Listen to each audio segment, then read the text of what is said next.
အားလုံးပဲယေရှုခရစ်တော်နာမနဲ့မင်္ဂလာပါကျွန်တော်တပတ်ကမှတ်မိတယ်နော်ကျွန်တော်အမျိုးသမီးနဲ့ကျွန်တော်တတိခံမလို့ဆိုပြီးတော့မှတတိခံမခံဖြစ်ခဲ့လို့အခုကျွန်တော်တတိခံနေမှာခွာပြီးတော့ချင်ပါတယ်အလုံးလိုက်မတက်ခဲ့ပါဒါတော့ကျွန်တော်ရဲ့အမျိုးသမီးဖြစ်ပါတယ်မွားမဆာလို့ခေါ်ပါတယ်လီဆူမျိုးဖြစ်ပါတယ်နော်အားလုံးကိုမင်္ဂလာပါယေရှုနာမနဲ့ကျွန်တော်အမျိုးသမီးကိုထိုးဖိတ်ထားတယ်ဟိုတစ်ခေါက်ကအချင်းကြီးအကြောင်းမျိုးကြောင့်တင်းတော့တင်ထားတယ်အမျိုးသမီးနဲ့တူတက်တိခံမယ်လို့ရေးထားတော့ညာလည်းပဲတက်တိမခံပြတဲ့အတွက်အခုကျွန်တော်တောင်းပန်ပါတယ်လို့နော်အခုကျွန်တော်တို့တက်တိခံနေမှာခွန်အားပေးခြင်းပါတယ်လောကဘတော်ကောင်းစဉ်ကတော့လူတွေတင့်ကိုလက်ခံခြင်းမှလက်ခံမယ်ဒါပေမဲ့ယေရှုဖခင်ကတော့အမြဲတမ်းလက်ခံနေတယ်ဆိုတဲ့အကြောင်းပြောမှာဖြစ်ပါတယ်ဟုတ်ကဲ့ကျွန်တော်ဆက်အောင်နော်ကျွန်တော်တို့ဘဝမှာကျွန်တော်ပေါ့နော်ကျွန်တော်တို့ဘဝမှာဖြတ်ကျော်ခဲ့ရတဲ့ကျွန်တော်တို့ရဲ့ဘဝမှာအကြီးမားဆုံးဖြတ်ကျော်ခဲ့ရတဲ့အချိန်တွေဒုက္ခပြဿနာတွေအများကြီးရှိပါတယ်ရှိလားရှိရနော်အချိန်ချင်းပေါ့အချိန်ချင်းမျက်ရည်ကျခဲ့တဲ့အချိန်တွေရှိတယ်အချိန်ချင်းငိုကြွေးခဲ့ရတဲ့အချိန်တွေရှိပါတယ်ဒီဘက်နဲ့လေးလိုက်တစ်စထားလိုက်ရဟိုဒီတက်တင်းနေမယ်လေတခုဒီလိုမျိုးလဲလေမဟုတ်ဘူးလဲโอเคနော်ဘာလဲနဲ့တင်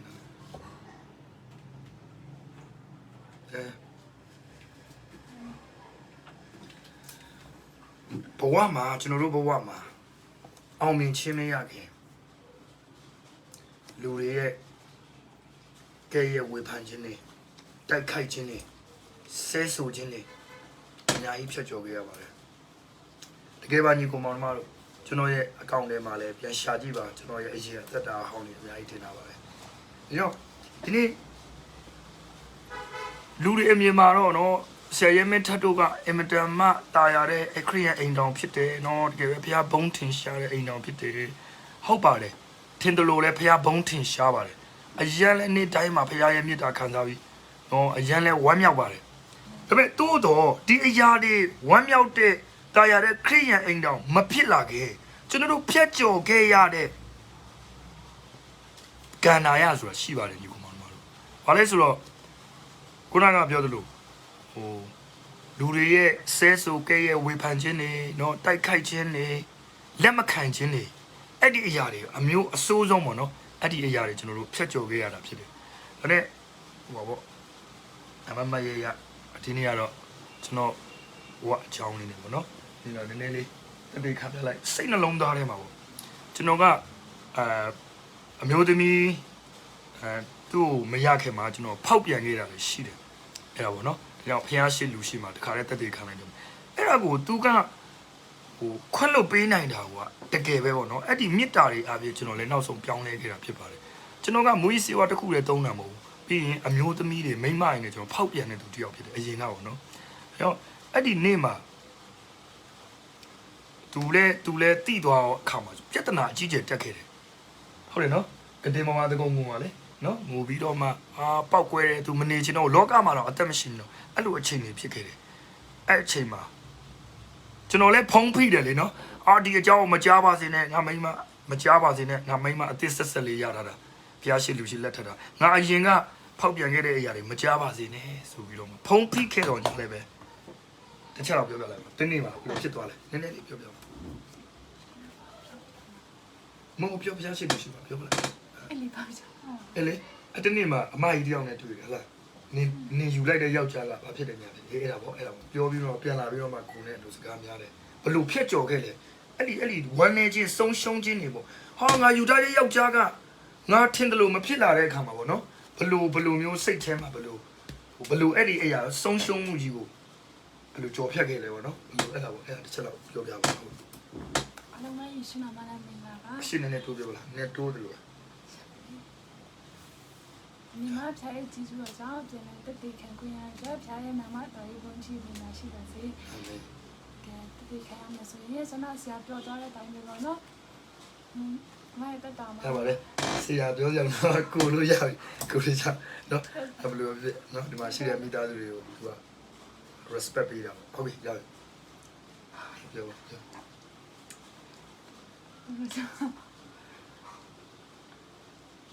ကျမကအရင်တော့ကရီမမျောလင်းထားတာကဟာလားယောက်ျားကနော်ဘယ်လိုပြောမလဲတန်ရှင်းရရှိရမယ်နော်ဟိုလိုဖောက်ပြန်ကြီးမရှိရဘူးအဲ့လိုမျိုးပေါ့ထ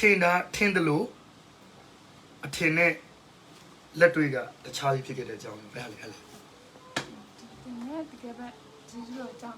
ဖျားရဲ့ဂျေဇုတော်ကြောင့်အိမ်ထောင်ကြခဲ့တယ်ပေါ့နော်အဲ့ဒီဘာငငယ်လေးကလေးကဂျေဇုတော်ကြောင့်ဖျားကိုအရင်တော့ကတော့မိယိုဖလာခရိယာမှာနေခဲ့ပေမဲ့ကိုမိန်းကလေးတယောက်အနေနဲ့ကိုယ့်အကူတန်းရှင်းစွာနေခဲ့တယ်တကယ်ပဲအဲ့လိုမျိုးယောက်ျားလေးနဲ့ကင်းကင်းရှင်းရှင်းပေါ့နော်ကိုယ့်အကူအဲ့လိုမျိုးလောကစကားနေမှာကိုယ့်ကိုကောင်းအောင်လည်းအမြဲတမ်းနေခဲ့တယ်ပေါ့နော်လူမျိုးတယောက်ဖြစ်တယ်အဲ့လိုကိုကလည်းကောင်းအောင်နေတယ်လို့ပေါ့နော်ဖះကိုမတိတဲ့ခါမှာကိုယ့်ကိုကောင်းအောင်နေဖို့ကြိုးစားတယ်လိုပဲကိုယူတဲ့အမျိုးသားကလည်းတကယ်ပဲကောင်းတဲ့သူတယောက်ပေါ့နော်ကောင်းတဲ့သူပဲဖြစ်စေချင်တာပေါ့နော်အဲ့တနေ့မှာကျွန်တော်မင်္ဂလာဆောင်ပြီးနောက်ပိုင်းမှာပေါ့နော်တကယ်ပဲကိုသူ့ရဲ့တစ်ချင်းတွေသူ့ရဲ့သူရှုပ်ခဲ့တဲ့ဇက်လန်တွေပေါ့နော်အဲ့ဒါတွေတီးရတဲ့ခါမှာတကယ်ပဲကျွန်မအနေနဲ့ဆိုရင်လူသားအရင်တယောက်အနေနဲ့ဆိုရင်ဘယ်လိုမှမခံနိုင်ဘူးဖြစ်တယ်တကယ်ပဲကျွန်မအဲ့ဒီချိန်မှာတကယ်ကျွန်မယူတော့ယူချင်တယ်ပေါ့နော်ယူမတက်ပဲခံစားရတကယ်စိတ်ထဲမှာဘာမှကိုမရှိတော့ဘူးတကယ်လူတော်မဖြစ်ချင်တော့ဘူးအသက်တောင်မရှင်ချင်တော့ဘူးပေါ့နော်အော်ငါတယောက်ကိုဘွားမှာလေကိုလည်းတကယ်အဲ့လိုမျိုးရှုပ်ရှက်အဲ့လိုမျိုးမရှိခဲ့တဲ့ခါမှာကိုယူလိုက်တဲ့ယောက်ျားတယောက်ကလည်းအဲ့လိုမျိုးရှုပ်ရှက်ရှိမှာကိုအကြောက်ဆုံးအရာဖြစ်တယ်ကျမရဲ့အသက်တာမှာတကယ်ပဲကျမအရင်ကြောက်တယ်ဆိုတဲ့အရာကိုဘုရားကပေးကြုံတဲ့အခါမှာနားမလည်နိုင်ဘူးကိုတော့ဒီຢာကတမင်းမကြိုက်ဆုံးဖြစ်တယ်လေဘာလို့တမင်းကိုဒီຢာပေးကြုံတာလဲတခြားဟာတွေတော့မဟုတ်ဘူးမှာကိုခံနိုင်အောင်ပေါ့နော်ဒါပေမဲ့ဒီຢာကတမင်းမကြိုက်ဆုံးဖြစ်တယ်ကိုတော့ဒီຢာနဲ့ပတ်သက်ပြီးတော့ပေါ့နော်လုံးဝဟိုမှာကိုယ်စိတ်ထဲမှာလည်းအများနဲ့တထားလေးနော်ငါလည်းတန့်ရှင်းစွာနေခဲ့တယ်လို့ငါယူရကြဒီလိုမျိုးဖြစ်ရမယ်ဒီຢာနဲ့ပဲဖြစ်ပြီးတော့အရန်ဟောမျိုးပေါ့အဲ့ဒီလိုမျိုးဆိုရင်တော့လုံးဝအဆင်မပြေဘူးလို့အမြဲတမ်းကိုတတ်မှတ်ထားတဲ့အရာဖြစ်တယ်ဒါပေမဲ့ဒီအရာကိုဘုရားကကြုံစေတဲ့အခါမှာကိုနားမလည်နိုင်ဘူးတကယ်ပဲဘလို့မှမခံစားနိုင်အောင်ပေါ့နော်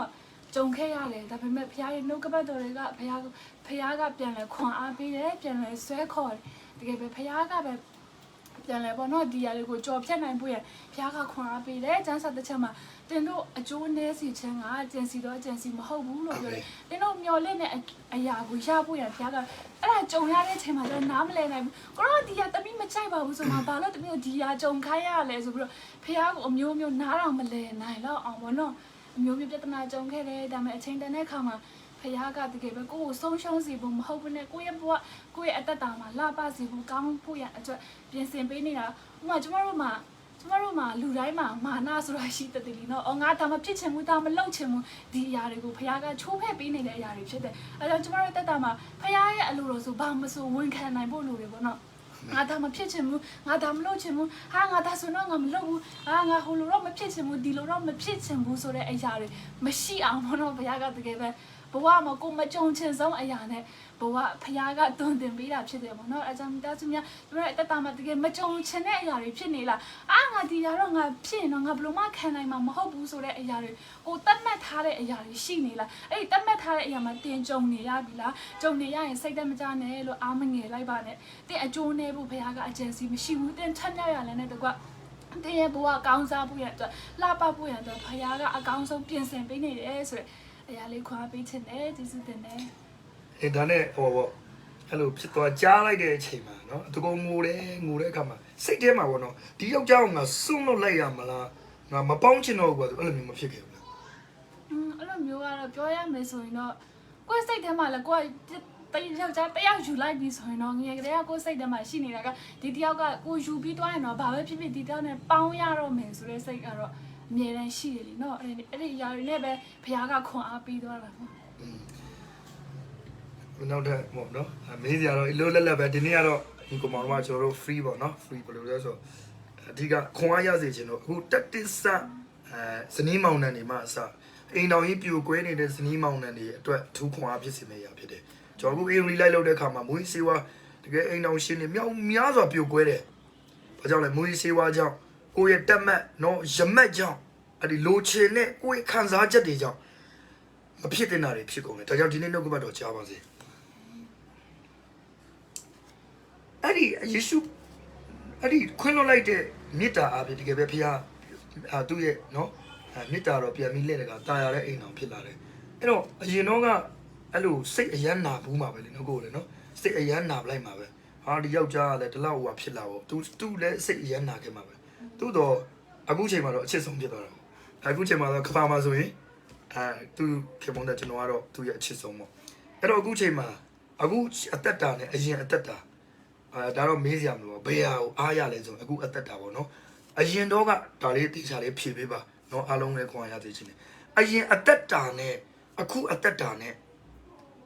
စိတ်ညစ်စရာတွေဘယ်ဟာပို့ပြီးတော့ကြုံများတယ်လို့ဘယ်အရာတွေကပို့ပြီးအားရတဲ့ဝမ်းမြောက်စရာကောင်းတယ်ဒါကိုနည်းနည်းလေးပြောပြပါဘလို့ဖခင်ကချိန်နေလိုက်တယ်ပေါ့နော်အဲ့ဒါလေးတစ်ချက်လောက်အရင်အသက်တာနဲ့အရင်အသက်တာနဲ့အခုအသက်တာနဲ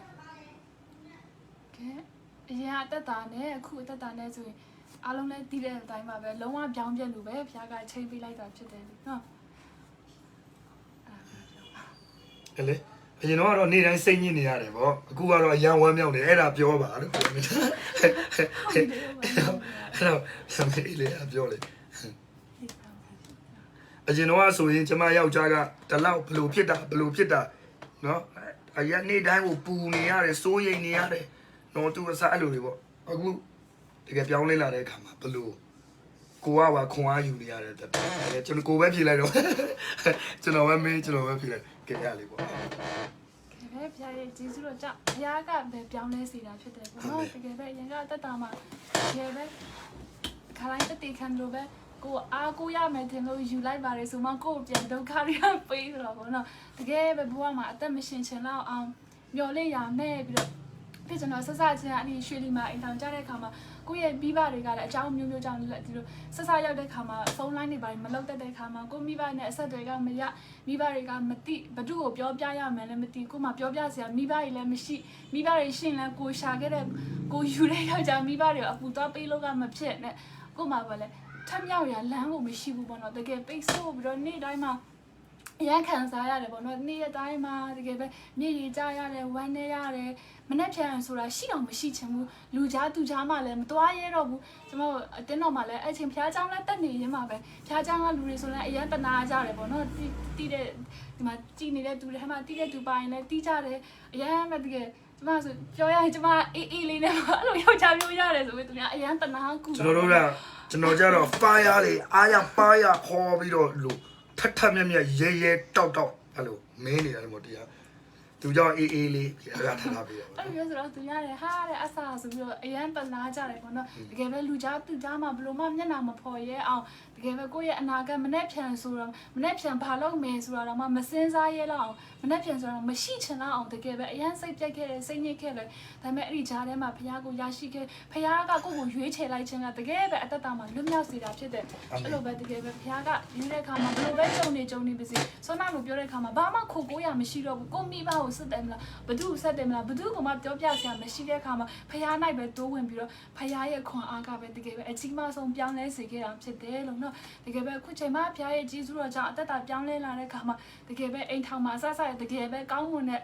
ခရစ်တော်ရဲ့ခရစ်တော်ကိုဦးကောင်းမှာထားပြီးတော့တကယ်ပဲမိသားစုကိုအကောင်းဆုံးအိမ်ထောင်ဦးစီးတဲ့လူတစ်ယောက်ဖြစ်လာတယ်ပေါ့နော်။ဒါပေမဲ့တတမှာကျမအခုဆိုရင်ကိုကကလေးနဲ့တော့မှတခါတလေဖခင်နဲ့မမနည်းနည်းအားနေလာတယ်ပေါ့နော်။သူကြတော့အမြဲတမ်းဖခင်နဲ့တွားလာတယ်ဖခင်နဲ့အမြဲတမ်းတောက်လောင်နေတယ်အမြဲတမ်းပေါ့နော်အလုံးတီးတဲ့အတိုင်းအမြဲတမ်း fire ဆိုတော့ကိုကတကယ်ပြန်လဲပြီးတော့ခွန်အားယူရတဲ့သူအထီတောင်မှဖြစ်လာတယ်ပေါ့နော်တကယ်ဖခင်ရဲ့အသက်တာမှာလုံးဝဖခင်ကပြောင်းလဲစေခဲ့တယ်အကုန်လုံးကိုဖခင်ကပြောင်းလဲပြီးလိုက်တာဖြစ်တယ်စိတ်နေစိတ်ထားတွေကစပေါ့နော်အရင်တော့ဆရာကအရင်စိတ်တူတဲ့သူတယောက်ဖြစ်တယ်စိတ်မြန်လက်မြန်ဒေါရအရင်ကြီးတယ်တခုမပြောလိုက်နဲ့စိတ်ကချစ်ချင်းလက်ကပါပြီးသားလိုမျိုးလေးနော်ကိုယ်တော့မှပါလဲဒါနဲ့လည်းအချိန်ထောက်ဘူးတယ်ပေါ့နော်တကယ်အဲ့ဒီရာတမန်တိုက်တော့မဟုတ်ဘူးဖခင်ရဲ့ခွန်အားနဲ့ပဲဖြတ်ကျော်နိုင်ခဲ့တာနည်းနည်းလေးအဲ့ဒီဒါနဲ့ထောက်ဖို့တဲ့ကိစ္စနဲ့ပတ်သက်ပြီးအဖြေတောင်းတော့ကဒါနဲ့ထောက်ဖို့အဲ့တခြားတော့ရှင်းရလား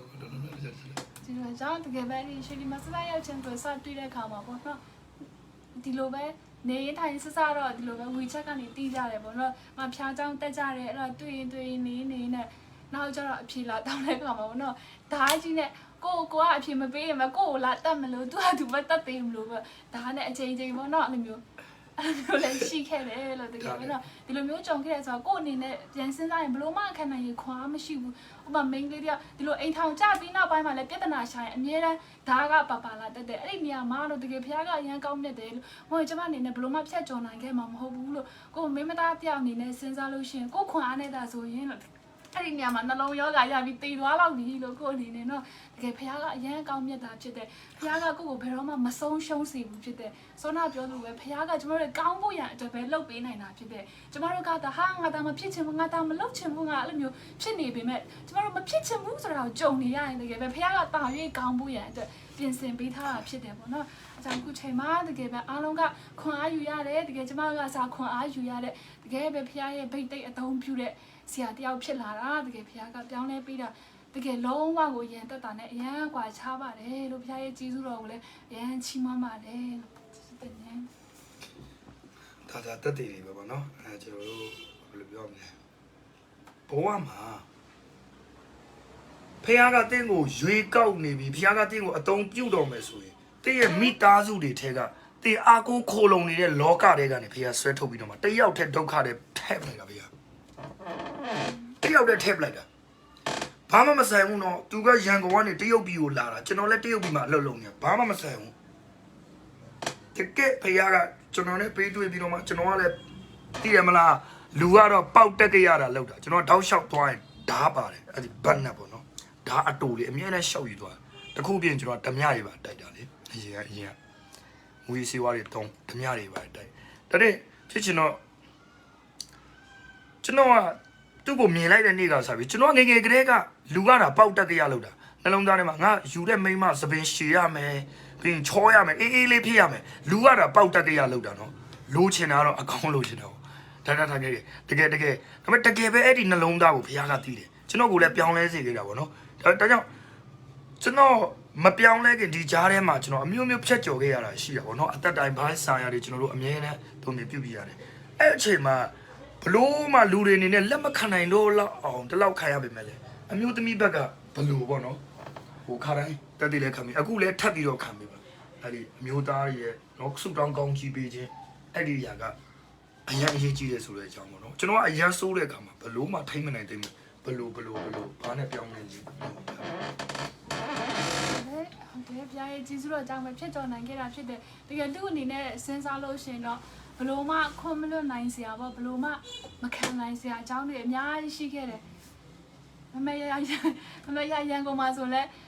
ဲသူသွားတဲ့လမ်းမှာပါရိုက်ခဲ့တဲ့ချိန်တွေလည်းရှိဟိုလူသွားတဲ့လမ်းမှာတော့လူတွေအများကြီးမှာကျွန်တော်ပါရိုက်တာဘယ်မှာပြန်စဉ်းစားရင်ဘုရားကအရန်ကောင်းမြတ်ပါဒါပြောင်းလဲပြီးသားနော်ကျွန်တော်ပြောင်းလဲပြီးသားအဲ့ဒါယေရှုနဲ့အမြဲတောက်လောင်နေတဲ့သူ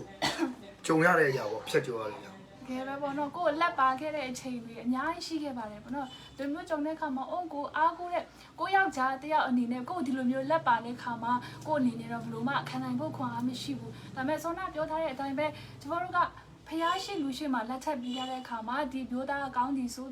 ီဖြစ်ပါစေဆိုးဒီဖြစ်ပါစေကိုကကြိုက်လို့ယူပြီးသွားတဲ့အခါမှာဒီမျိုးသားကိုတစ္ဆာရှိစွာပေါင်းတင်ရမယ်ဖျားကကိုကိုအပ်ပေးလိုက်ပြီးဖြစ်တယ်ဒီယောက်ျားကကိုရဲ့တာဝန်ဖြစ်သွားပြီးဖြစ်တယ်ပေါ့နော်သူကောင်းဒီဖြစ်စေသူကမကောင်းလို့ငါကနောက်တစ်ယောက်ယူမယ်အဲ့လိုမျိုးစိတ်လည်းကိုမှမရှိခဲ့လို့ပေါ့နော်ဘုရားကိုကျေးဇူးတင်တယ်တကယ်ပဲဒီကြုံရတဲ့အခါမှာငါကသူမကောင်းလို့ငါပြစ်ပြီးငါသွားတော့မှာပဲဆိုပြီးတော့အဲ့လိုမျိုးစိတ်တွေလည်းဘုရားကမပေးခဲ့ဘူးပေါ့နော်တကယ်ပဲခံနိုင်တဲ့ခွန်အားဘုရားကပေးခဲ့တယ်ဒီဟာအဲ့ဒါကြောင့်ကျမတို့ကြုံရပြီဆိုရင်ဒီຢာတွေကတကယ်ပဲအဲ့ဒီချိန်မှာနှုတ်ကပတ်တော်လည်းတိလာတဲ့ခါမှာပေါ့နော်ကိုအနေနဲ့မခွင့်လွှတ်နိုင်ပေမဲ့ဘုရားရဲ့မြတ်တာကခွင့်လွှတ်နိုင်စေခဲ့တယ်ဘုရားရဲ့မြတ်တာကပြောင်းလဲစေခဲ့တာဖြစ်တယ်လို့မူပြီးပြန်လာတယ်တောင်ကျမ်းနဲ့အဲ့ဒါပဲအချင်းချင်းဘယ်လိုဆုတောင်းဘယ်လိုဝင်ခံပေးလဲအဲ့လိုမျိုးကြုံရတဲ့ခါမှာတကယ်ပဲအမြဲတမ်းပေါ့နော်ဘုရားရဲ့ကောင်းမြတ်ကြောင့်အဲ့ဒီချိန်တော့မှဆိုကိုလည်းတကယ်ပဲဘုရားတိလာတဲ့ခါမှာညဆိုရင်ပါလေဆုတောင်းတယ်အဲ့ချိန်မှာသူဆုတောင်းတော့မိသားစုဆုတောင်းတာတွေလည်းဘာမှမရှိဘူးနော်ကိုကပဲဆုတောင်းတယ်ဒီညအိပ်ပြီးဆိုရင်လည်းအမြဲတမ်းသူ့ပေါ်မှာဝန်ခံပေးတယ်ငါယောက်ျားယေရှုနာမနဲ့ကြောင်းလဲပြီးဆိုပြီးတော့နော်အိမ်သားတွေမှာတော့သူဆက်လိုက်တောက်တဲ့အနံ့တွေရပြီးဆိုရင်လည်းယေရှုနာမနဲ့ဆက်လိုက်ပြက်ပြီးဆိုပြီးတော့အမြဲတမ်းကောင်းတဲ့အရာတွေပေါ့နော်စပြီးတော့ဝန်ခံပေးလာတယ်ဝန်ခံပေးတက်လာတယ်ပေါ့နော်ဒီတော့ကိုလည်းမိဥဖလာ ဘာမှဖခင်ရဲ့ကောင်းမြတ်ကြောင့်မသိတဲ့အခါမှာဘာမှမသိဘူးဒါပေမဲ့ဖခင်ရဲ့ကောင်းမြတ်ကြောင့်တွေသိလာတဲ့အခါမှာအော်ဒီလိုဝန်ခံပေးရမှာပါလားဆိုတော့ဝန်ခံခြင်းရဲ့တကူအကြောင်းဆရာဒေးဗစ်လာတို့မှစနှုတ်ကပတ်တော်တွေတရားဟောချက်တွေလည်းနားထောင်တဲ့အခါမှာဒီຢာတွေသိလာတဲ့အခါမှာတကယ်ပဲကိုယ့်ရဲ့နှုတ်ကကျမတို့လူတိုင်းမှာကျမတို့ဖခင်ကနှုတ်ထဲမှာတကူထည့်ပေးထားတဲ့ဆိုတဲ့အရာတွေသိလာပြီးတော့အမြဲတမ်းကောင်းတဲ့အရာတွေနဲ့ပတ်သက်ပြီးဝန်ခံပေးတယ်လူဝန်ခံခြင်းအဖြစ်နဲ့ဖခင်ကပြောင်းလဲစီတာဖြစ်တဲ့တည့်ရဲ့အခြေအနေတင်ကြုံတွေ့နေရတဲ့အရာတွေပေါ်မှာလည်းစိတ်သက်မကြပါနဲ့လို့တည့်ရဲ့နှုတ်ကနေဖခင်နဲ့သက်ဆိုင်တဲ့ကောင်းချီးမင်္ဂလာကိုမတ်ဆိုဝန်ခံခြင်းအဖြစ်တည့်ရဲ့အခြေအနေကိုပြန်လဲပြောင်းလဲပေးနိုင်မှာဖြစ်တယ်လို့နဲ့ကောင်းသောအရာကိုဝန်ခံတတ်တဲ့သူတွေဖြစ်ဖို့ဖခင်ကောင်းချီးပေးပါစေအာမင်ကျွန်တော်တို့အဲ့ဒီဇနီးတဲ့အရင်ရေးကြည့်ရနော်အခုဒီနေ့ကျွန်တော် revival နိုးထမှုသွားလုပ်တဲ့အခါမှာအဲ့ဒီဆရာတယောက်ဒီနေ့လည်းကျွန်တော်တင်ထားပါတယ်တတိခံချက်သူမူကြီးစီဝဆွဲနေတယ်အရန်ဆိုးတဲ့အခါမှာသူမိန်းမကသူ့ကိုစွန့်ပြပြီးနောက်ယောက်ကြားယူပလိုက်တယ်ဖခင်ကသူ့ကိုလည်းတုံတင်ပေးတာဖြစ်တယ်သူ့ကိုလည်းဖခင်တုံတင်ပေးကျွန်တော်လိုပေါ့အမျိုးသမီးကျွန်တော်ကိုစွန့်ပြပြီးနောက်ယောက်ကြားယူလို့ရပါတယ်ငယ်သေးတယ်ချောလဲချောတယ်နော်နောက်အိမ်တောင်ပြလို့ရပါတယ်ကျွန်တော်စိုးမိုက်နေတဲ့အချိန်မှာဒါပေမဲ့အဲ့ဒီအချိန်မှာဖခင်ကစမ်းသပ်နေတယ်ညီကောင်မောင်တို့ဒါကြောင့်ဒီနေ့ကြီးနေတဲ့ညီကောင်မောင်တို့ထဲမှာအဲ့လိုကြုံနေရတယ်ဆိုရင်တင့်ကိုဖခင်သခင်တုံတင်ပေးနေတယ်နောက်ယောက်ျားနောက်မိန်းမယူဖို့ဖခင်လို့တော့မရှိဘူးအဲ့ဒီအရာကိုတုံတင်ခြင်းကိုခံပါအဲ့ဒီအရာတုံတင်ပြီးမှယောဘကပြောတယ်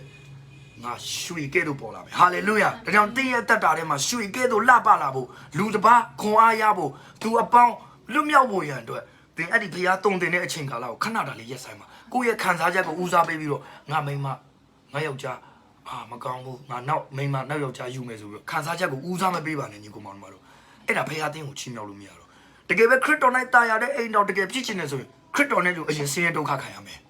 ကျွန်တော်တို့ကဘာနဲ့တူလဲဆိုတော့ကိုယောက်ျားမပြောင်းလဲသေးဘူးမပြောင်းလဲတဲ့ခါမှာဆူတောင်းတယ်ကျမယောက်ျားကိုတော့ပြောင်းလဲပေးပါပြောင်းလဲပေးပါတကုံဆူတောင်းပြန်လာပြီးကိုယောက်ျားကိုထားပြီးတော့ထိုင်ဆဲခွာဆဲတကုံပိတ်ဆဲတော့ဒီပါဇက်တစ်ပေါက်တည်းပဲဖះကိုချီးမွမ်းတယ်ဒီပါဇက်တစ်ပေါက်တည်းပဲဖះဖန်ဆင်းထားတဲ့သူတွေကိုကဲ့ရဲ့ဆဲတယ်ဆိုတော့ဖះကဘယ်လိုမှလှုပ်ပြီးလို့မရဒါကြောင့်ဒီနေ့ကြားရတဲ့ဒီနေ့တက်တည်ခံချက်တိုင်းပဲချစ်ရတဲ့ညီကောင်မောင်တို့မများဒီမဆုံးရှုံးမဟုတ်ဆုံးတော့ဆုံးရှုံးပါမယ်ဒါပေမဲ့အဲ့ဒီဆုံးရှုံးသွားတဲ့အထက်မှာတာလွန်ပိုးလွန်စေတဲ့ကောင်းချီးမင်္ဂလာကိုဘုရားပြန်ပြင်ဆင်ပေးမှာဖြစ်ပါတယ်အာမင်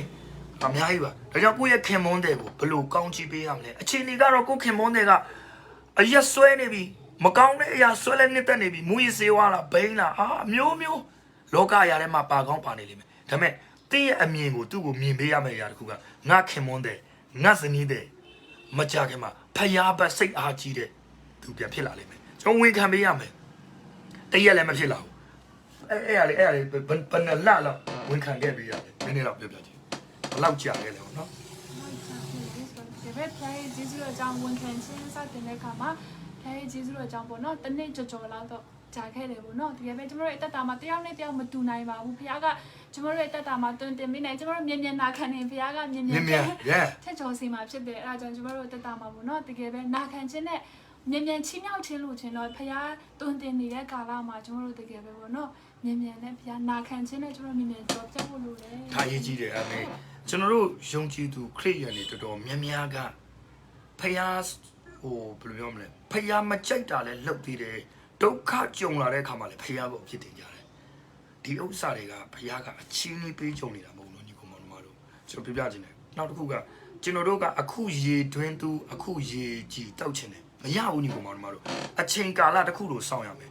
ဘာကြောင့်လဲတင်ကိုယ်တိုင်ပြောင်းလဲပြီးမှသူတို့ပြောင်းလဲမှာဒါကြောင့်တင်ကအရန်ရေးကြီးတယ်တင်ကိုယ်တိုင်အရင်ပြောင်းလဲရမယ်ကျွန်တော်မျိုးသမီးကိုဘုရားသခင်ကအရင်ရွေးကောက်တယ်သူကိုယ်တိုင်မျိုးစေ့အဖြစ်တတ်မှတ်လိုက်တယ်ကျမ်းစာထဲမှာဒီလိုပြောတယ်စပစိကလည်းမပြတ်လို့ရှင် तू ကတလုံးပဲရှိရလေပွားများခြင်းလည်းမရှိဘူး तू မပြတ်ရင်ဒါပေမဲ့အဲ့ဒီစပစိကပြတ်သွားပြီဆိုရင်မျိုးစေ့ပေါ့နော်ပြတ်သွားပြီဆိုရင် तू ကပွားများလာတယ်အသီးလာလို့ပြောတယ်ဒါကြောင့်ကျွန်တော်တို့ဒီမှာရှိကျွန်တော်အမျိုးသမီးကအရင်ဦးဆုံး तू ကစပစိနော်မျိုးစေ့အဖြစ်ဘုရားသူ့ကိုရွေးကောက်တယ်ငါဆိုတဲ့အရာတွေကိုတစ်နှစ်ကျော်လောက်နော်ဘုရားကခွာပေးတယ်အဲ့ဒီအရာတွေကြွာကြပြီဆိုမှဘုရားသခင်ကအသီးပြန်သေးစီတယ်ကျွန်တော်ကိုပြန်ပြီးတော့ဘုရားကသူ့အားဖြင့်မို့ပြန်ပြီးတော့ရွေးကောက်တယ်ဒါကိုတီးစေခြင်းနဲ့ညီကောင်မောင်တို့တင်ကမျိုးစေ့ပဲဖြစ်တယ်တင်ယောက်ျားအတွက်တင်မိသားစုအတွက်တိုင်းနိုင်ငံတွေအတွက်တင်ကမျိုးစေ့ပဲဖြစ်တယ်တင်ရဲ့မျိုးစေ့ကပြတ်မှရမယ်ပြတ်ရင်တော့နာတယ်နော်အဲ့ဒီအခွန်ကျွတ်သွားရင်တော့နာတယ်နော်ငါဆိုတဲ့အခွန်နေ ဟာဒီမိမငါမိမငါပြောချင်လို့ပြောငါယောက်ျားငါပြောငါနိုင်ချင်အဲ့ဒီဥစ္စာတွေအဲ့ဒီငါဆိုတဲ့အရာတွေ ਨੇ အခွန်ချွတ်သွားမှပြောင်းလဲမှဖြစ်တယ်အဓိကလူပြောင်းလဲစေတာကညီကောင်မောင်တို့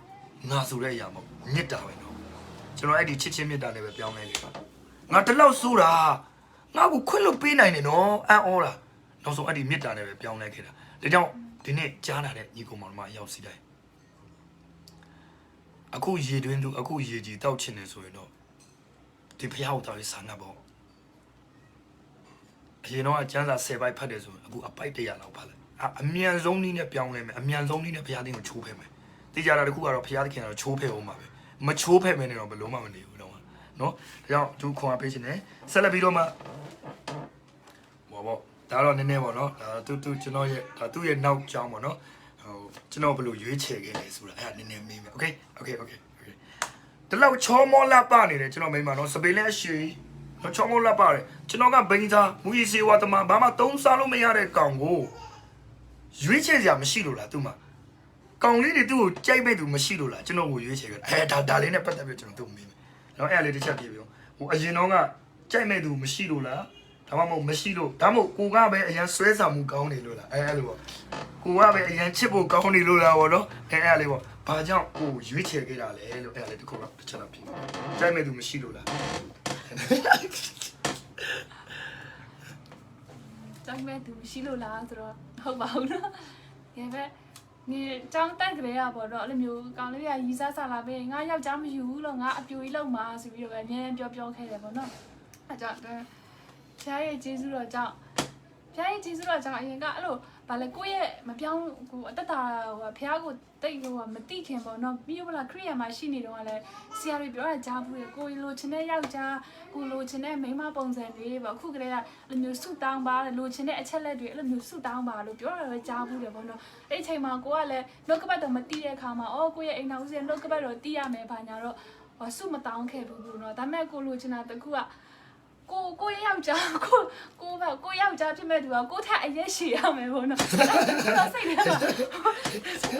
ရက်ပူယောက်ျားတွေတော့ပြောတာမဟုတ်ဘူးနော်တချို့ဘဲတွေကျတော့ယောက်ျားလေးပူကိုစိတ်ထဲမှာပေါ့ကိုနှစ်သက်တာကိုပြောတာမဒီထဲမှာကြည်နေတဲ့ညီကိုတွေနော်မစောင်းပြောတာမဟုတ်နော်ဒါတခါတည်းပြောလာတာဆိုကြငါအရက်ပူတယ်ဆရာမငါ့ကိုစောင်းပြောနေတယ် no ဟိုအဲ့လိုတဘောသူ့ရဲ့ဖြစ်ချင်တဲ့ဆန္ဒကိုပြောပြတာနော်နားလည်ပြီကိုရဲ့ဖြစ်ချင်တဲ့ပေါ့ဆိုတော့ကိုဖြစ်ချင်တဲ့ဆန္ဒမှာအများတန်းကိုရဲ့ယောက်ျားခင်ပွန်းဖြစ်မဲ့သူကတော့ကိုယ့်တက်အရက်ရှည်တာပေါ့နော်အဲ့လိုမျိုးဒေါင်ကောင်းပေါ့နော်အဲ့လိုမျိုးတစ်ခုကတော့စိတ်ထဲမှာအမြဲတမ်းရှိခဲ့တယ်အဲ့ဒီချိန်ကဖះကိုလည်းမသိတော့နှုတ်ကပတ်တော့ဘာညာတော့မတောင်းတက်ခဲ့ဘူးဒါပေမဲ့စိတ်ထဲမှာတော့အဲ့ဒီတစ်ခုတော့အမြဲတမ်းလိုချင်ခဲ့တာပေါ့နော်တကယ်အဲ့ဒီအရာတွေနဲ့ပဲဆန္ဒပြောလို့ဖြေတောင်းတဲ့အခါမှာသူကလည်းဓာတ်နဲ့ထောက်ပြီးတောင်းတဲ့အခါဒါမျိုးတွေကြုံလာတဲ့အခါမှာဖះရဲ့ကျေးဇူးတော်ပါပဲချစ်တဲ့စိတ်ကလည်းဖះပဲထည့်ပေးလိုက်တာမဟုတ်လေကိုကလည်းတကယ်ဆွဲဆောင်မှုရှိလို့လားဆိုတော့လည်းမဟုတ်ပြန်ဘူးပေါ့နော်ပြီးအရန်ချောလို့လားဆိုတော့ဘိန်းသားလေးစဉ်းစားကြည့်ခင်ဗျာအရက်သမားတောက်လျှောက်24နာရီအရက်နံထွက်နေတာဘသူကကြိုက်မှလဲစဉ်းစားကြည့်အဲ့ဒါကိုဒီလောက်မချောကရွေးချယ်တာနော်ဖျားကျေးဇူးတော်နော်ညီကောင်မတော်ကျွန်တော်ပြမစိတ်တမကြနဲ့ဒီမှာရှိတဲ့ညီကောင်မတော်မလေးဟိုအသားမဲလားနော်လူများလူမပြည့်စုံလားစိတ်တမကြနဲ့ဖျားတောင်းဖျားစီတောင်းဖျားပေးနိုင်တယ်အာမင်ဒါလက်တွေ့နော်ကျွန်တော်24နာရီအနက်ကအာပုံနဲ့ထွက်လိုက်တကယ်အရက်နဲ့ဘိန်းစားနဲ့ဟိုအနက်ဒီနဲ့ထွက်တာအဲ့လာကိုရွေးချယ်ခဲ့တာကြိုက်ခဲ့တာစဉ်းစားကြည့်လေရုပ်ကလည်းဘာရုပ်မှမဟုတ်အရင်ယေရှုလာမရကျွန်တော်ရုပ်ဒီရုပ်မဟုတ်ဘူးရွဲနေတာပဲအဲ့လာကိုရွေးချယ်ခဲ့တာကျွန်တော်ကိုအရန်ချစ်တယ်နော်ကျွန်တော်ကိုတိတ်ချစ်တယ်နော်အသိချစ်တာကဘာမှာချစ်ဆုံးဟိုအရေးကြီးတယ်ဒါကြောင့်တင်းမိသားစုတင်းပေးတဲ့ဖျားပေးထားတဲ့တင်းရဲ့အိမ်တော်ဘက်ကိုအချစ်ဆုံးလို့အမြဲတမ်း respect ပေးအမေတကယ်အချစ်ဆုံးပဲနောက်တစ်ယောက်ယူဖို့မစင်စားနဲ့နောက်မိမကပိန်လိုက်တာငါဝါတဲ့တယောက်ပဲ no ပိန်ဒီဖြစ်စေဝါဒီဖြစ်စေဖျားပေးထားတာတန်မိုးထားပါဖျားပေးထားတဲ့မိသားစုကိုတန်မိုးထားချစ်ဝါလည်းပဲစောင်းတွင်းကဖတ်ပြီးအိတ်တဲ့ကနှွေးတာပေါ့ပိန်တော့လည်းဘာဖြစ်လဲမပြေးတဲ့ကပေါ့တာပေါ့ဟာလေလုယာဒါပဲကျေးဇူးတော်ကိုချီးမွမ်းဒါကိုကျွန်တော်တို့ကတစ်ခါကျငါမိမကလည်းပိန်လိုက်တာငါယောက်ျားကလည်းအသားမဲလိုက်တာရက်ပူလိုက်တာ no ရှောက်မပြောနဲ့ဖခင်ကျေးဇူးတော်ပဲချီးမွမ်းအာမင်ဆက်လက်ပြီးတော့မှအဲ့ဒီမတငယ်ချင်းတယောက်ကမရေးလာတယ်ဆက်တငယ်ချင်းတယောက်ဝမ်းတာလေအစာရမိသားစုပိုးရဲ့အသုံးပြုပါစေ အာမင် အာမင် အော်မအေးခိုင်လားမင်္ဂလာပါမရေဝမ်းတာလေနော် အေးခိုင်မပါဘူး လုံချင်းဟုတ်တယ်သူရန်ကုန်ကတကယ်ချင်း ဟုတ်လား တတိရတယ်နော်ဘာသူကောင်းကြည့်ပေးပါစေမ အာမင်အာမင်အာမင်ဝတ်တာနော်ဟုတ်ပြီထပ်မိမယ်ကျွန်တော်ထပ်မိမယ်နော်အဲ့ဒါလူစုံတော့ကျွန်တော်တခါတည်းရှင်းပြမယ်ဒါနဲ့ကောင်လေးတွေရားထဲမှာပေါ့နော်ဒီပါလေအပြူဘဝကပေါ့နော်ဘယ်ပြောမလဲရီးသားစကားပြောလို့အများကြီးရှိမှာပေါ့အနေရောက်လောက်ရှိတယ်ဟာနည်းနည်းလေးပြောပြပါနည်းနည်းလေးပြောပါချောတဲ့လူတွေဆိုတော့ရီးသားပေါ့တယ်နော်ပြောပြ ဒါတော့လို့ရှိတော့ လေးလေးပြောပြပြီးမှဆက်လာမယ်ပြောလူကြီးအနေရောက်လောက်ရှိတယ်ပြန်တော့ကြည့် တက်ကြည့် ကြောက်ပြီးထားလိုက်တော့အဲ့ဆိုရင် तू လည်းနည်းနည်းရှက်နေတာဆိုနော်အခုထပ်ပြောချင်တဲ့ຢာကူကသူတို့ထက်ကိုကရီးစားစကားပြောတာပို့တော်လို့လားသူကမြန်မြန်ဖြစ်ပြီးတယ်ဆိုတော့ဘာမြန်ဟိုဆွဲဆောင်မှုရှိသွားလို့ပေါ့နော်အဖြစ်ပေးခဲ့တာလေကိုနော်ဘယ်လိုချစ်ခဲ့တာဆက်လာပြပါ စကားမရှိလို့လည်းမဟုတ်ပါအဖြေပေးလိုက်တဲ့အကြောင်းကြီးကစောနာပြောတဲ့အတိုင်းပဲဓာတ်ကိုကြောက်လို့အော်ငါမြင်မြန်အဖြေပေးလိုက်ရင်ပြီးတာပဲလို့ကိုကလည်းအဲ့ဒီချိန်မှာရန်ကုန်မှာစောနာဒီမှာလေးအမလည်းသိမယ်နော်ရန်ကုန်မှာအဝေးတင်တက်နေတဲ့အချိန်ဖြစ်တဲ့ခဏပဲတရုတ်ပြည်မှာအလုပ်လာလုပ်တာပေါ့ပြီးတော့ငါကိုနေရာကိုပြန်လာတယ်ဆိုပြီးတော့ပေါ့ဒီလိုမျိုးကြောက်နေပဲဒီတိုင်းပဲအဖြေပေးလိုက်တာပေါ့နော်ကိုရဲ့အိမ်ထောင်ဘက်ဖြေရွေးချယ်ဖို့ပါအဲ့လိုမျိုးလဲစဉ်းစားလို့မဟုတ်ဘူးဒီတိုင်းပဲဒါပေမဲ့ဖခင်ရဲ့ agency ထဲမှာဝင်သွားတာဖြစ်တာပေါ့နော်ကိုကတော့အဲ့ဒီချိန်မှာအဖြေပေးလိုက်တဲ့အကြောင်းရင်းကတော့ကိုကကြောက်နေပဲ ကြောက်လို့ဒါနဲ့ဆိုတော့နော်ကြောက်လို့ ကြောက်လို့ပေးလိုက်တယ်ပြီးရင်ငါအချိန်တိုင်းငါပြန်ရမှာပဲငါဒီမှာယာယီလဲနေမှာမဟုတ်ဘူးဆိုတဲ့စိတ်လေးနဲ့အဖြေကပေးခဲ့တယ်ဒါပေမဲ့ဖခင်ရဲ့အလိုတော်ထဲမှာဖခင်ကဆွဲခေါ်ဖခင်ရဲ့ agency ထဲမှာဆွဲခေါ်သွားတယ် နောက်တစ်ခုထပ်မိမယ်နော်စုံလုံးတစ်ခါလည်းမိမယ်အစကတော့ခင်မုန်းတဲ့ကိုအရန်ချစ်တဲ့ခါမှာသူ့ရဲ့အချစ်ကိုလိုချင်တော်ညာလည်းပဲကိုလိုချင်တဲ့အတိုင်းတာဖြစ်လာပြီလားမဖြစ်လာနောက်ဆုံးဖခင်ရဲ့အချစ်ကပဲပို့ပြီးတော့မှပြီးဆုံးတယ်ပေါ့နော်အဲ့ဒါလေးနဲ့ပတ်သက်ပြီးတော့မှအဆုံးသတ်နေတယ်အဆာကနေပြီးတော့ကျွန်တော်ရဲ့ဇနီးရဲ့ဆ iam ကနေပြီးတော့ဒီမှာကြည့်နေတဲ့နော်နောက်တက်တစ္ဆာအိမ်အောင်ဇနီးတွေပဲဖြစ်ဖြစ်ပြိုကွဲနေတဲ့မိသားစုတွေပဲဖြစ်ဖြစ်ခွန်အားပေးတဲ့စကားလေးတစ်ခုတော့ပြောပြပါလို့ယေရှုတော်မှာဘလို့အိမ်တောင်ကိုဘလို့ပေါ့နော်အသက်ကြီးတာငယ်တာမဆိုင်ဘူးနော်ကျွန်တော်အမျိုးသမီးက24နှစ်ဟိုတလုံးမှပြေးသွားတာဒီမှာနားထောင်နေတဲ့သူတွေအသက်50ကျော်30ကျော်ဆိုညီမလေးတူမမြေးအရွယ်ပဲရှိကောင်းရှိမယ်တိုးတော့ဖျားနဲ့သွားတဲ့အသက်တာဘယ်လောက်ထိရင့်ကျက်လဲဆိုတော့သိစေတာပေါ့နော်အဲတစ်ချက်လောက်ဘလို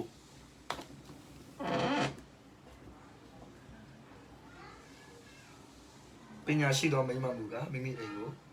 တုတ်တကြံခန်းကြီးဆက်လေခန်းတဲ့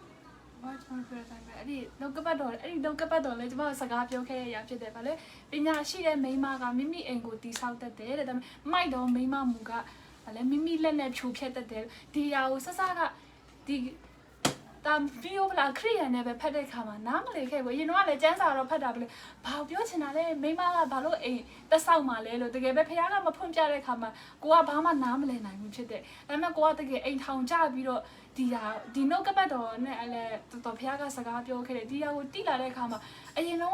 ့ကျမတို့ကလေအိမ်ထောင်မှာပြဿနာနည်းနည်းဖြစ်တယ်အဲ့ဒါကိုကျမတို့ကပို့ပြီးကြီးအောင်ကျမတို့ကလှုပ်သက်ကြတယ်ဥမာအဲ့ဒီပြဿနာနည်းနည်းလေးကိုကျမတို့ကဖះစီဆူတောင်းပြီးတော့ကျမတို့ပြည်လေလိုက်ရမယ်အစားပေါ့နော်ကျမတို့ကအဲ့ဒီပြဿနာနည်းနည်းလေးကိုပြဿနာပူကြီးသွားအောင်ပေါ့ကွာဥမာကိုယောက်ျားတစ်ခုခုလှုပ်လိုက်တယ်ဆိုရင်အဲ့ဒီရောက်ကိုကဖះစီမှာဆူတောင်းပြီးဖြစ်လိုက်ရမယ်အစားသူ့ကိုပြောပြီးတော့ပြဿနာတွေကျမတို့ရှာတက်တယ်ပေါ့နော်အဲ့ဒီခါမှာသူ့ဘက်ကပြောကိုဘက်ကပြောနေအိမ်ထောင်ကစကားများဟိုလက်ပါတဲ့အရာတွေကွဲတဲ့အရာတွေဖြစ်ကုန်တာပေါ့နော်အဲ့ဒီအရာကိုဖះကပြောနေတာဖြစ်တဲ့ဒါလည်းပညာရှိတဲ့မိန်းမကမိမိအိမ်ကိုတိဆောက်တတ်တယ်မိမိအိမ်ထောင်မှာတကယ်ပဲဘာတွေဖြစ်ပျက်နေလဲတကယ်ပဲကျမတို့ယူရွန်းဖို့ရန်အတွက်ဖြစ်နေတဲ့အရာကိုတော့မှကျမတို့ကပြန်တိဆောက်ရမယ်သူဖြစ်လာတယ်အဲ့ဒီနှုတ်ကပတ်တော်ကြားတဲ့အခါမှာတခါတလေကျရင်ကျမတို့လည်းစိတ်မရှည်နိုင်တဲ့အချိန်တွေအများကြီးရှိခဲ့ပါတယ်ပေါ့နော်နည်းနည်းလေးဖြစ်တာနဲ့ကိုပြန်ပြောလိုက်ခြင်းနဲ့ပြဿနာလေးတိတ်လေးကိုကိုကအကြီးကြီးပုံချက်ပြီးတော့လိုက်ပြောနေတယ်အဲ့လိုမျိုးရှိတဲ့အခါမှာတကယ်ဖခင်ကအဲ့ဒီနှုတ်ကပတ်တော်နဲ့စကားပြောတယ်ကျမတို့ကအဲ့ဒီကိုအိမ်ထောင်ရဲ့ကိုပြဿနာကိုလေအကြီးကြီးတကယ်ပဲတစ်ကမ္ဘာလုံးသိအောင်အဲ့လိုမျိုးလိုက်ချက်နေမယ်စားပေါ့နော်ကျမတို့ပညာရှိတဲ့မိန်းမတွေဖခင်ရဲ့နှုတ်ကပတ်တော်ကိုအရင်ရတယ်ကျမတို့ကိုယ်တိုင်ကပြန်လဲတိဆောက်တဲ့သူဖြစ်ရမယ်အဲ့ဒီຢာတွေကိုဖုံးဖိပေါ့နော်ဖခင်ရဲ့မေတ္တာထဲမှာဖုံးအုပ်တက်ဖို့ရန်အတွက်အရင်အရေးကြီးတယ်ဆိုတာလေးကိုအဲ့ဒီຢာလေးကိုလည်းတကယ်ပဲဖြစ်တန်းသွားရင်းနဲ့ပေါ့နော်တကယ်တင်ယူခဲ့ရတယ်တကယ်ပဲကိုယ့်ရဲ့အိမ်ထောင်ရဲ့ဆောင်းနာပြောသလိုပဲကိုယ့်ရဲ့အိမ်ထောင်တစ်ခုဖြစ်လာပြီးဆိုရင်ကိုယ့်ရဲ့ဖ ခင်ပွန်းတဲ့ပေါ်မှာကိုယ့်ရဲ့ဇနီးတဲ့ပေါ်မှာတန်ဖိုးထားပါအတိကကျမတို့အရေးကြီးဆုံးကဖခင်ကလည်းပြောထားလေတော့နှစ်ဒီယောက်ျားမကောင်းလို့ဇောနာပြောသူပဲနောက်ယောက်ျားများငါပေါ်ကောင်းမလားကျအဲ့ဒီမျိုးမျောလင့်တဲ့ကိုယောက်ျားတော့ကိုမကောင်းတာတခြားလူပေါ်မှာမျောလင့်တဲ့စိတ်မထားစေချင်ဘူးပေါ့နော်ဖခင်နာမနိုင်ပြောတာပေါ့နော်ဒါကိုရဲ့ဖခင်ကတင့်ကိုပေးထားတဲ့ယောက်ျားကအကောင်းဆုံးဖြစ်တယ်ယခုချိန်မှာတကယ်မပြောင်းလဲသေးပေမဲ့တင့်အားဖြင့်ပြောင်းလဲဖို့ရန်အတွက်ဖခင်ကတင့်ကိုထထားတာဖြစ်တယ်အဲ့ချိန်မှာတင်ခံယူကြည့်ပါပေါ့နော်အဲ့ချိန်မှာကျမလည်းနှုတ်ကပတ်တော့တိလာတဲ့ခါမှာကျမတို့ယုံထွက်သွားဖို့အတွက်အော်ဒီຢာကငါအပြင်ဖခင်ကပြောင်းလဲပေးဖို့ထထားတယ်ဆိုတော့ကိုယ့်ရဲ့တာဝန်နဲ့ကိုတိတက်ဖို့လိုတယ်ပေါ့နော်ကိုယ့်ရဲ့မိသားစုထဲမှာမပြောင်းလဲတဲ့သူရှိလားဖခင်ကကိုကိုစောနာပြောမျိုးစိတ်အဖြစ်ဖြစ်ထားပေးတာဖြစ်တယ်ကိုကရှောင်ထွက်သွားလို့ရှိရင်ဘာကျိုးမှဖြစ်လာတော့မှမဟုတ်ဘူးပေါ့နော်ဥပမာနေနဲ့စောနာပြောပဲကျမတို့အိမ်ထောင်ရတဲ့ခါမှာကျမမဖြစ်ချင်တာတဲ့ကြုံရတဲ့ခါမှာကျမထွက်ပြေးသွားလို့ရပါတယ်နော်ကျမလှုပ်ချင်တာကျမစိတ်ထွက်ပေါက်တွေအပြင်မှာလိုက်ရှာလိုက်လို့ရပါတယ်ဒါပေမဲ့ဖခင်ရဲ့ခွန်အားဖခင်ထဲမှာပဲသွားတဲ့ခါမှာအချိန်တန်တဲ့ခါမှာဘုရားကအခုလိုမျိုးပြန်လဲကောင်းကြီးဖြစ်စေတာဖြစ်တယ်တကယ်ပဲဘုရားရဲ့ကောင်းကြီးမင်္ဂလာကဝမ်းနဲ့ချင်းနဲ့မရောနှောဘူးဆိုတဲ့တကယ်ပဲတော့တကယ်ဘယ်သူမှမပေးနိုင်တဲ့လောကကလူသားတွေမပေးနိုင်တဲ့ပြန်လဲကောင်းကြီးတကယ်ပဲအိမ်ထောင်မှာတာယာခြင်းတွေကိုဘုရားကပြန်လဲပေးခဲ့တာဖြစ်တယ်အဲကြောင့်ကျွန်တော်ရဲ့အသက်တာမှာကျွန်တော်တို့ရရှိနေတဲ့ကျွန်တော်တို့ခင်ပွန်းတဲ့ကျွန်တော်တို့ရဲ့ဇနီးတဲ့ပေါ်မှာတစ္ဆာရှိပါလို့တကယ်ပဲပြောင်းလဲဖို့ရတဲ့ဘုရားကတင့်ကိုမပြောင်းလဲသေးခဲ့ရင်ပေါ့နော်တင့်ကိုပြောင်းလဲဖို့ရတဲ့ဘုရားကတာဝန်ပေးထားပါတာဝန်ပေးထားတာဖြစ်တယ်လို့အခုချိန်မှာ तू တကယ်ပဲနာကျင်ရမယ်သူ့အတွက်ပေါ့နော်သူရဲ့ဆောနာပြောသလိုပဲတင်းရဲ့ခင်မွန်းတွေကသူ့ကိုအမျိုးမျိုးနှိပ်စက်လာအမျိုးမျိုးပေါ့နော်စကားအဖြစ်အပြုတ်မှုအဖြစ်ကိုချိလက်ရောက်လာအမျိုးမျိုးပေါ့နော်ကျမလည်းဖြတ်တန်းခဲ့ရတယ်ကိုချင်းစာပါတယ်လို့ဒါပေမဲ့ဆက်လက်ပြီးတီးခံမှာတင်းမျက်ရည်တွေကိုဖျားကမြင်တာဖြစ်တယ်လို့တကယ်ပဲအချိန်တန်တဲ့ခါမှာကျန်းစာတစ်ချက်မှလည်းပြောထားတယ်ယခုခဏခံရတဲ့ဆင်းရဲဒုက္ခကိုတဲ့မအောက်မိပဲနဲ့တာ၍ကြီးတယ်ဝမ်းမြောက်ခြင်းကိုပေါ့နော်ကျွန်တော်ဆင်းရဲဒုက္ခကြုံနေရပြီဆိုအော်ဖခင်ငါ့အတွက်အကောင်းဆုံးအကြံစီပေးတာငါလောကမှာငါခဏလေးတီးခံရတာကောင်းကင်မှာဖခင်ကငါ့အတွက်ကြီးမားတဲ့တရဖူတွေကြီးမားတဲ့ကောင်းကြီးမင်္ဂလာတွေပြင်ဆင်ပေးထားတယ်ဆိုတဲ့အရာလေးကိုမမေ့ပါနဲ့အဲဒါကြောင့်ကျွန်တော်ကြုံရတဲ့ချိန်ခက်ခဲပါလေတကယ်ကြေခွဲရပါတယ်ဝမ်းနည်းရပါတယ်ဘလို့မှကိုခွန်အားနဲ့တော့မဖြစ်နိုင်ဘူးဒါနဲ့ဖခင်တန်ကနေခွန်အားတောင်းပါဖះနဲ့အတူဖြတ်ကျော်ပါလို့ဖះကတင့်ကိုပေါ့နော်အကောင်းဆုံးဖះကပဲခွန်အားပေးနိုင်မှာဖြစ်တယ်တင်းရဲ့တစ္ဆာရှိခြင်းဖះပေါ်မှာတစ္ဆာရှိခြင်းတင်းရဲ့မိသားစုတင်းရဲ့ခင်ပွန်းတဲ့တင်းရဲ့ဇနီးတဲ့မှာတစ္ဆာရှိစွာဖြတ်တန်းခြင်းအပြင်တင်းရဲ့အိမ်ထောင်မှာတာယာတဲ့အိမ်ထောင်ပေါ့နော်တကယ်ဖះကောင်းကြီးပေးတဲ့မိသားစုဖြစ်လာမှာဖြစ်တယ်လို့ခွန်အားပေးခြင်းနဲ့ပြီးကျွန်တော်တို့နောက်ကပတ်တော်တစ်ချက်အနေနဲ့ပေါ့နော်ကျွန်တော်တို့အားလုံးရပြီးသားပဲဖြစ်တယ်နှုတ်ကပတ်တော်ဒီတဲ့ကျွန်ုပ်ခြေရှိမှာမိခွက်ဖြစ်၍ကျွန်ုပ်လန်ခီကိုလင်းစေပါ၏တဲ့ဒီနေ့ကျွန်တော်တို့ယခုကာလမှာအမျိုးမျိုးအခြေအနေတွေအမျိုးမျိုးလောကကြီးကတကယ်မှောင်မိုက်နေပြီဖြစ်တယ်ပေါ့နော်ဒီຢာထဲမှာအလင်းဆိုတဲ့နှုတ်ကပတ်တော်နဲ့နေ့ရက်တိုင်းမှာကျွန်တော်တို့တွာလာဖို့ရအတွက်တကယ်ပဲနေ့ရက်တိုင်းမှာစက္ကန့်တိုင်းမိနစ်တိုင်းမချားမလက်တွာလာနေမှာပဲကျွန်တော်တို့အလင်းနဲ့ပဲရှောက်လန်းနိုင်မှာဖြစ်တယ်မဟုတ်ရအမောင်ကတကယ်အရန်ထူထက်နေတဲ့ကာလရောက်နေပြီဖြစ်တယ်ဒီမောင်မိုက်ထူထက်တဲ့ကာလကိုဖျက်တမ်းနိုင်ဖို့ရနေ့ရက်တိုင်းမှာဖခင်နိုင်ခွန်အားယူကြပါလို့ကျမ်းစာဖတ်ခြင်းဆုတောင်းခြင်းနဲ့ဖခင်နဲ့အတူတာ၍တွာလာကြပါလို့ခွန်အားပေးခြင်းနဲ့ရောက်ဆက်ဖခင်ကောင်းချီးပေးပါစေအာမင်အာမင်အာမင်ကဲဝမ်းသာတယ်နော်အားလုံးပေါ်ဖခင်ကောင်းချီးပေးပါစေဒါယေရှုခရစ်တော်ဖခင်တတ်တည်တယ်ပဲဖြစ်ပါတယ်ဖခင်အသက်ရှင်နေဒီထဲမှာယေရှုခရစ်တော်ဖခင်ကိုမမြင်စမ်းမယုံကြည်သေးတဲ့သူများယေရှုဖခင်ကိုခေါ်ကြည့်ပါခေါ်ရင်ထူပါလိမ့်မယ်နော်ဒါကျွန်တော်တခုပတ်သက်ပြီးမွေးကြီးနဲ့ပေါ့နော်ပတ်သက်ပြီးတော့ကိုယောက်ျားကိုခင်ပွားကိုပေါ်မှာပတ်စံမအဲ့လို့လဲ1 minute တဲ့ဒီလိုမျိုးအိမ်ထောင်မှာကျွန်တော်တို့ဖြစ်တန်းခဲ့ရကာလမှာဆောနာပြောသလိုပဲတော့ကျွန်တော်အိမ်ထောင်ဆက်ဆက်ရတဲ့ခါမှာအခန်းထဲမှာကျွန်မတယောက်တည်းနေရတယ်ပေါ့သူကအဆက်ဆက်အလုပ်လုပ်တဲ့ခါမှာအလုပ်သွားတယ်ကျွန်မတယောက်တည်းအခန်းထဲမှာကျွန်မပတ်စံတရားတစ်ချက်မှမထားခဲ့ဘူးအခန်းထဲမှာပဲနေပေါ့စားစရာတော့နေ့လေသူပြန်လာလို့ရှိရင်ဝယ်လာတယ်ပေါ့နော်အဲ့လိုမျိုးပဲဘဲမှလည်းသွားလို့မရဘူးမှကွာအခန်းအပြင်ထွက်လည်းမကြိုက်ဘူးအဲ့လိုမျိုးအခန်းထဲမှာပဲနေ့အတိုင်းမှာကိုစီမှာပတ်စံဆိုကိုရအဲ့ဒီတော့ကပြောရပါနော်ကိုလက်ထဲမှာတကြက်တော့ကိုမပေးဘူးပေါ့နော်အဲ့လိုမျိုးအဲကြောင့်ကိုတချို့တော့ဇနီးတယ်ပေါ့နော်ငါရကြောင်ငါ့ပတ်စံလည်းမအပ်ဘူးပေါ့နော်ဘာညာအဲ့လိုမျိုးစိတ်သက်ကြနေလားအားငယ်နေလားပေါ့အဲ့ဒီအရာကြီးလေတကယ်ပဲတင်းရဲ့ဖျားထံမှာတိုးဝင်ချမ်းအဖြစ်တကယ်ပဲသူကဖျားရသွားတဲ့ခါမှာအခုဆိုရင်ရှိသမျှအကုန်ပေါ့နော်ဖျားပေးသမျှကောင်းကြီးတွေအကုန်ပြန်လဲသုံးဆွဲခွင့်ရလာပေါ့နော်ဒီရအဲ့ကြအိမ်ထားမှာပြဿနာအမျိုးမျိုးအလုံးစုံတွေကနေကဲတင်မင်းနိုင်ငံကဖျားပဲဖြစ်တယ်လို့တင်းရဲ့ကျွန်တော်တို့ပြောတဲ့စန်ချီတမင်တော်မှာနော်အမြဲရှိတက်ပေးနေတဲ့ဖျားဖြစ်တယ်အဲ့ကြောင့်တင်းမှာဖြစ်ပြနေတဲ့အရာတွေအားလုံးဖျားစီမှာပဲတိုးဝင်လိုက် ဖះကလေအကုန်လုံးဖះကဖြည့်ရှင်းပေးနိုင်တယ်ဖះဆိုတာနည်းနည်းထပ်ပြောချင်တယ် အာမင်အာမင်ဒါကိုနှုတ်ကပတ်တော်ပေါ့နော်ဒီတက်တည်ခံချက်ကိုမထီမဲ့မြင်တော့မပြုပါနဲ့တေချာနားထောင်ပြီးတော့အသက်တာမှာဆင်ကျင်လိုက်လျှောက်ပါဆင်ကျင်နှလုံးသွင်းမှာတကယ်လိုက်လျှောက်ကြည့်ပါတကယ်ကောင်းချီးရမှာဖြစ်ပါတယ်ကျွန်တော်တို့ပြောနေတာတော်ကီပြောနေတာမဟုတ်ဘူးပုံမြင်ကောင်းတပုံနားထောင်ကောင်းအောင်ကျွန်တော်တို့ပြောနေတာမဟုတ်ကျွန်တော်တို့ဘဝမှာဖြတ်ကျော်ခဲ့တယ်ဖျားနဲ့ဖလို့နှစ်ဖူးတွေဒူးတွေခဲ့တယ်အကျဉ်းကြီးထမင်းငတ်ခဲ့တဲ့အချိန်ရှိပါတယ်ကျွန်တော်ဇနီးတဲ့ချောချောလေးပိုက်စားတယ်ဗဒင်းရနဲ့3ရက်နော်စက်တိုက်မစားရတဲ့နေ့တွေရှိပါတယ်ဖျားနောက်လိုက်နေနေမှာအချိန်မှဆိုရင်ဟာငါယောက်ျားအလုပ်လည်းမလုပ်ဘူးစားစရာလည်းမရှိဘူးဒီယောက်ျားထားခဲ့မယ်ဆိုထားခဲ့လို့ရတယ်ဒါမဲ့ဖျားနဲ့တူတူကျွန်တော်တို့ဇနီးမောင်နဲ့တူတူအဲ့ဒီဒုက္ခပြဿနာကိုကြော်လွားတဲ့ခါမှာဖျားရဲ့နမိတ်လက္ခဏာကိုကောင်းကြီးရှံထွက်နေအောင်ဖျားပြန်ပေးတယ်ကျွန်တော်တို့ဒီမကောက်အခုပျောက်ဆုံးရင်မြောက်များဆိုအငယ်ဆုံးသောသူတွေဆင်းရဲသောသူတွေပါပြန်ပေးကမ်းနိုင်တဲ့ခွင့်ရရှိတယ်။ဘာကြောင့်လဲခရစ်တော်နဲ့သူဒုက္ခဆင်းရဲခံလို့ဖြစ်တယ်။ဒါကြောင့်သင်ခင်မွန်းတဲ့အတွက်ဇနီးကောင်းတစ်ယောက်ဖြစ်စေပါယေရှုခရစ်တော်၌ခင်မွန်းတဲ့ဖြစ်မယ်ဆိုရင်သင်ကသင်ဇနီးတဲ့အတွက်ဟာလေလုယာအခုနောက်ဆုံးသောကာလမှာအကောင်းဆုံးသောယေရှုခရစ်တော်ရဲ့ခင်မွန်းတဲ့ဖြစ်စေပါခွန်အားပေးခြင်းပါတယ်လောကအရာတွေမတက်မနဲ့အလကားလိမ့်နေတာလောကအရာတွေအောင်မြင်ခြင်းနေတာလောကပေးတဲ့အောင်မြင်ခြင်းအလကားကွာအားလုံးကလိန်စားနေတာစာတန်တင်မိသားစုမှာတင်မေတ္တာမပြနိုင်လောကရလဲလကားပဲဟိုဟာနေနဲ့ခုနပတ်သက်ပြီးပြန်ပြောပြခြင်းနေတယ်ဟာငါယောက်ျားမကောင်းငါမိန်းမမကောင်းနောက်အိမ်တောင်ပြုတ်လဲပဲခမရအထက်ဆိုးမယ်ခမရအထက်အမင်္ဂလာဖြစ်မယ်ဘာမှမထူလောကရတွေအားလုံးပဲဖျားပေးထားတဲ့မိန်းမကိုတစ္ဆာရှိသွားပေါင်းဒုက္ခရောက်လဲတူတူပဲငါမိန်းမငါယောက်ျားဘာကိုစိတ်တက်ကြမှာလဲငါတို့ဖျားနဲ့တူသွားနေနေမှာဒုက္ခခံရတာခံမယ်ကျွန်တော်အဲ့တိုင်းပြက်ရတာမိန်းမဘာစိတ်တက်ဘာမှကြမနေနဲ့တခါကျရင် तू ကမိန်းကလေးဖြစ်တယ်လေမခံနိုင်ဘူးငိုတဲ့အချိန်တွေရှိတယ်အချင်းချင်းရမ်းငိုတယ်အချင်းချင်းစကားတွေလည်းများဖြစ်တာပေါ့တိုးတော့ကျွန်တော်ပြောငါမိန်းမဘာမှစိတ်တက်မချနဲ့ငါတို့ဖျားနဲ့တူဒုက္ခခံရတာမကြခင်မှာဖျားငါတို့ကိုကြီးမားလို့ချီးမြှောက်မယ်အချင်းချင်းတေဘေးနဲ့အချင်းချင်းကြုံတယ်အချင်းချင်းအနာရောဂါဖြစ်တယ်အချင်းချင်းစားစရာမရှိတဲ့အချိန်တွေရှိတယ်အချင်းချင်းကဲ့ရဲ့ဆဲခံရတယ်ခရစ်တော်အတွက်ပြုံးလေးပဲကျွန်တော်တို့ကြော်ဖြတ်ခဲ့တယ်ဘာကြောင့်လဲတစ္ဆာရှိတယ်ဗျာပေါ့ဒါကြောင့်ဒီနေ့နားထောင်နေတဲ့စနီးမောင်နှံတွေမှာစကိုယ့်ရဲ့ခင်မွန်းတဲ့ကိုယ့်ရဲ့စနီးတွေကို respect ပေးပါတစ္ဆာရှိတော့ပေါင်းပါငါယောက်ျားငါမိန်းမကမမိုက်ပါဘူးကွာ no တင်ဘယ်တော့မှတသက်လုံးအောင်မြင်မှာမဟုတ်ဘူးအဲ့ဒါတသက်လုံးကြီးပွားမှာမဟုတ်ဘူးတသက်လုံးအမင်္ဂလာနဲ့ပဲမယုံရင်ယူကြည့်လိုက်ဖခင်စကားကိုနားမထောင်ရင်နောက်ဆုံးတဲ့အသက်ပါဆုံးရှုံးသွားလိမ့်မယ်ကိုစနီးတဲ့ကိုခင်မွန်းတဲ့တစ္ဆာရှိတော်နဲ့ပေါင်းကြည့်ပါအကောင်းပြောတာဖခင်တနေ့ချီးမြှောက်မယ်အာမင်ဒါကြောင့်ဆုံးသက်ပါပြီယေရှုခရစ်တော်ဘုရားကိုမိမိအသက်သခင်ကယ်တင်ပိုင်ရှင်ဖြင့်ယုံကြည်လက်ခံတဲ့သူများငရဲကလွတ်မြောက်မှာဖြစ်ပါတယ်။သင်ရဲ့ဝတ်ကြွေးဝတ်နာအပြစ်တွေအဲ့ဒီအပြစ်တွေရှိတဲ့ကြောင့်သင်ကောင်းမှုကုသိုလ်ဘလောက်လုပ်သင်ငရဲကိုသွားရမှာပဲမလုံနိုင်ဘူးဖျားရှိမှမဖြောင်းမှာဘူးဒါကြောင့်သင်ငရဲကလွတ်မြောက်ခြင်းနဲ့ကောင်းကင်နိုင်ငံရောက်ခြင်းနဲ့ဆိုရင်ကျွန်တော်အရှိကတိုင်ပေးမယ်အနောက်ကကျေးဇူးပြု၍ယုံကြည်ခြင်းနဲ့ဝန်ခံပေးရအောင်ဝန်ခံပါလို့ကျွန်တော်အရှိကတိုင်ပေးမယ်အနောက်ကနေလက်ယူပေးပါသခင်ယေရှုဘုရား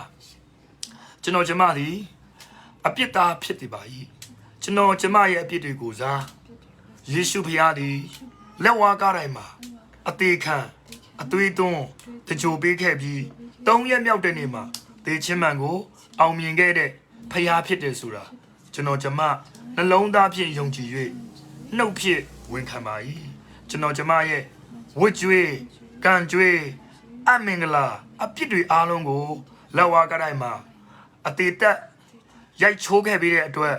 ယေရှုဘုရားကိုအယံကျေးဇူးတင်တယ်ကျွန်တော်ကျမရဲ့နှလုံးသားထဲမှာအုပ်ဆိုးပါလမ်းပြပါကောင်းကြီးပေးပါအသုံးပြုပါယေရှုနာမ၌ဆုတောင်းပါ၏အာမင်ကျွန်တော်အခုအိမ်တော်တွေအတွက်ကျွန်တော်တို့ခဏဆုတောင်းပေးမယ်တကယ်လွတ်မြောက်ခြင်းနဲ့နှလုံးသားရှိတယ်ငါယောက်ျားငါဒီဆီယာနဲ့ဆီယာမပြောလိုက်မှာပဲငါအခုမှသိသွားတယ်ငါယောက်ျားငါတသက်လုံးနိုင်စားခဲ့တယ်ငါဖောက်ပြန်နေတယ်ငါမိန်းမအောင်ငါတသက်လုံးနိုင်စားဖောက်ပြန်ခဲ့ငါဒီနေ့နောင်တနဲ့ပြန်လဲတိုးဝင်မယ်ဆိုတဲ့သူတွေကျွန်တော်အခုခဏဆုတောင်းနော်ကောင်းမြတ်တဲ့ဖခင်ကိုတော့ယေရှုတင်တယ်ဒီနေ့မှာလိုက်မှာနားထောင်နေတဲ့ဇနီးမောင်နှံတွေယေရှုခရစ်တော်နဲ့တာယာတဲ့အိမ်တော်မိသားစုတွေဖြစ်ဖို့ဖခင်ဘုံထင်ရှားတဲ့အိမ်တော်မိသားစုတွေဖြစ်ဖို့ရန်အတွက်ယေရှုနာမ၌ကောင်းချီးပေးတယ်ဒီမိသားစုတွေကြုံတွေ့နေရတဲ့ခက်ခဲပြဿနာတွေအိမ်တော်မတာယာခြင်းတွေကတနေ့သောအခါမှာ ကိုတော့ဘုံတော်အတွက်တက်တေခံတဲ့တက်တေခံချက်တွေဖြစ်တော်မှာဖြစ်တယ်ကျေးဇူးတော်ကိုချီးမွမ်းတယ်အထူးသဖြင့်ဒီမိသားစုတွေကိုဖြက်စီးနေတဲ့စာရန်စိုးမောင်မိုက်ကိုလောက်ရက်တစ်ခုစီတိုင်းကိုယေရှုနာမနဲ့ကိုရိုက်ချိုးဖြက်စီအမှုတ်ချပြီးတယ်ဝင်းတော်မင်းနဲ့ရှုတယ်ဒီအိမ်တောင်တွေတာရတဲ့ခရစ်တော်နဲ့တာရတဲ့အိမ်တော်မိသားစုဖြစ်လျက်ဟိုကျွယ်ဝတဲ့မိသားစုကောင်းကြီးခံစားတဲ့မိသားစုတပါးသူတွေကပြင်လည်ခွန်အားယူတဲ့အိမ်တော်မိသားစုတွေဖြစ်စေပါမိကြောင်းယေရှုခရစ်တော်နာမနဲ့ဆုတောင်းကောင်းချီးပေးပါတယ်ဖခင်သခင်အာမင်အာမင်ဟာလေလုယာဒီကောင်မတို့ဆုံးရှုံးပြီးအောင်မြင်ခြင်းလာတော့မယ်နော်တင်ငိုနေရတာမကြခင်တင်ဝမ်းမြောက်တော့မယ်အာမင်ခါတီးနေလားမကြခင်တင်ချိုမြိန်တဲ့အရာတွေပြန်လဲစားသုံးခွင့်ရနိုင်မယ်စိတ်တက်မကြနဲ့ငါတို့ယေရှုခရစ်တော်ဘုရားအသက်ရှင်နေအာမင်အာမင်အခုချိန်မှာတက်တည်ယူနေတာပဲတင်တက်တာထဲမှာတင်မိသားစုထဲမှာအမျိုးမျိုးဒုက္ခပြဿနာကြုံနေရတယ်ဆိုရင်အဲ့ဒါတက်တည်တွေပဲမကြခင်မှာတင်ပြန်လဲပြီးတော့မှဘုရားခင်ချိမြောက်တဲ့အခါမှာကျွန်တော်ကျမကဒုက္ခပြဿနာဒီလိုကြုံခဲ့တဲ့အခါမှာယေရှုဘုရားကိုနှစ်ဖူးတွေ့ဒူးတွေ့ခဲ့တယ်ဒီလိုဘုရားကကောင်းကြီးပေးရဲဆိုတော့တက်တည်ခံချက်တွေဖြစ်လာပါလိမ့်မယ်အာမင်ဒါကြောင့်ကိုပေတော့မှလောကကြီးကိုအရှုံးမပေးပါနဲ့လေမုန်တိုင်းတွေကြီးကျယ်တိုက်ပြီးလေပြေလေညင်းတွေတိုက်လာတဲ့အခါလည်းရှိပါတယ်နော်ဘုရားသခင်ကောင်းကြီးပေးပါစေအာမင်ဘိုင်ဘိုင် love you bye bye